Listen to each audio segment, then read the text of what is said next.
वृंदावन की पावन भूमि पर एक दिव्य मिलन की कथा रची गई थी। राधा, शुद्ध भक्ति की मूर्ति, यमुना के तट पर एक अनजानी आकर्षण से खींची चली आईं। कृष्ण, दिव्य प्रेम के प्रतीक, अपनी मधुर बांसुरी से सभी को मोहित कर रहे थे।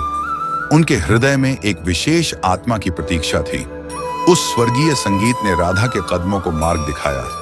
प्रत्येक स्वर उनके आत्मा की गहराइयों से जुड़ता हुआ। उस अनंत क्षण में उनकी आत्माओं ने एक दूसरे को पहचाना, एक ऐसा बंधन जो मानव समझ से परे था। उनका मिलन केवल दो व्यक्तियों का नहीं, बल्कि आत्मा और परमात्मा के संगम का प्रतीक था। यह दिव्य मिलन एक ऐसे प्रेम की नींव बना जो समय से परे है, हमें सच्ची भक्ति और ईश्वर के साथ एकता का महत्व सिखाता है। राधा और कृष्ण का यह प्रेम, जो आत्मा और परमात्मा के मिलन का प्रतीक है, हमें सच्ची भक्ति और समर्पण का मार्ग दिखाता है। उनकी कथा हमें यह सिखाती है कि प्रेम जब निस्वार्थ और शुद्ध होता है तो वह दिव्यता को प्राप्त करता है।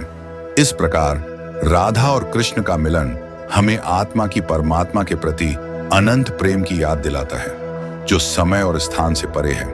यह कथा हमें प्रेरित करती है कि हम अपने जीवन में सच्ची भक्ति, प्रेम और समर्पण के मार्ग पर चलें, जिससे हम भी उस दिव्य आनंद की अनुभूति कर सकें।